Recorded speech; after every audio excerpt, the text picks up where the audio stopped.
তাওবা কি? তাওবা মানে ফিরে আসা আল্লাহর কাছে। ভুল করেছি, অনুতপ্ত হয়ে আল্লাহর কাছে ফিরে আসবো, এটার নাম তাওবা। To return back to your Lord, আল্লাহর কাছে ফিরে আসবেন। এই ফিরে আসাটাকে আল্লাহ খুব পছন্দ করেন। এখানেই শয়তান আর আমাদের মধ্যে পার্থক্য। শয়তান ভুল করে করছি তো করছে, ওটার মধ্যেই সে অটল অবিচল, ক্ষমা আর চাইনি। কিন্তু আমরা সকালে ভুল করে দুপুরে মাফ চাই, দুপুরে করে রাতে মাফ চাই, আজকে ভুল করে কালকে মাফ চাই। বিষ্ণু বলেন তোমরা সবাই ভুলকারী, কিন্তু ওয়া খায়রুল খাত্তাঈনা আত-তাওয়াবুন, এই ভুলকারীদের মধ্যে শ্রেষ্ঠ যে ভুল করেই তওবা করে। আমার প্রিয় ভাইরা, এই তওবার দৃশ্যটা দেখতে আল্লাহ বড্ড পছন্দ করে। বান্দা যখন ভুল বুঝতে পারে, মাথাটা নিচু করে চোখের পানি ছেড়ে বান্দা যখন কাঁদতে শুরু করে, এই দৃশ্যটা দেখলে আল্লাহ সহ্য করতে পারে না। আল্লাহর রহমতের দরিয়ায় জোশ খেলে যায়, বান্দা যা চায় আল্লাহ তাই দিয়ে দেয়। তখন চোখের পানির এত বড় পাওয়ার। এজন্য আমরা ভুল করে যেন অটল না থাকি, আল্লাহর কাছে যেন ক্ষমা চাই, আমরা যেন ফিরে আসি তার দরবারে। তার দরবার সবসময় খোলা। আপনারা শুধু মাদ্রাসায় যাকাতের কথা শুনছেন, মাদ্রাসায় দেন, নিল্লা বোর্ডিং এ দেন, হুজুরদেরকে দেন। কে বলেছে এই ফালতু কথা? যাকাতের খাতা আল্লাহ বলে দিয়েছে 8টা।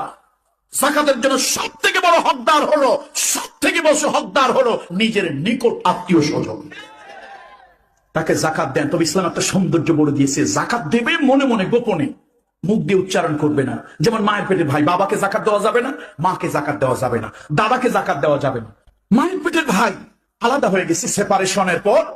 আমি আলহামদুলিল্লাহ অনেক ভালো অবস্থানে আছি, কিন্তু মায়ের পেটের ভাই খুব কষ্টে আছে, কষ্টে আছে। বাবার বোন ফুফুটা বড় কষ্টে আছে, বাবার ভাই চাচাটা বড় কষ্টে আছে। যাকাত দেওয়ার মতো এবিলিটি, ইকোনমিক্যাল এবিলিটি আল্লাহ তাআলা আমাকে দিয়েছেন, আলহামদুলিল্লাহ। স্ত্রীর সাজগোজের জন্য কেউ যদি খরচ করে, যদি মাসে 2000 টাকা ওর পেছনে খরচ হয়, মনে করবেন এটা আল্লাহর রাস্তায় দান করলো। সুবহানাল্লাহ বলছেন না কেন আমি জানি, কারণ এগুলো তো দেন না। বলে 22 বছর বিয়ে করেছে, 22 বছরে 2200 টাকাও সাজতে দেয়নি। লোকের বর সাজগোজ দেখে খুব আনন্দ পান। সম্মানিত মা বোনেরা, আজ বাংলাদেশে পরকীয়া প্রেম বাড়ার পেছনে, স্বামীগুলো অন্য জায়গায় লাইন করার পেছনে কারণ আপনি। আপনাকে আল্লাহ যা দিয়েছে, যার পেছনে ও ছোটে, ওর দেওয়ালা তাই দিয়েছে। আপনি ওইভাবে থাকেন না, এই জন্য অন্য জায়গায় লাইন করে বলছে ঠিক। নারায়ণগঞ্জ এরকম 2 নম্বরই চলছে, চালান 180 মাইল বেগে। মা বোনেরা সেজে থাকবেন, স্বামী আসলে এটা আপনার ইবাদত। এটা কি 2 নম্বরের স্বামী যখন বাড়িতে আসবে, তার যে সম্পদ এবং তার সন্তান, এটা যেন ইসলামের পথে থাকে, এই চেষ্টা করবেন যখন বাইরে যাবে।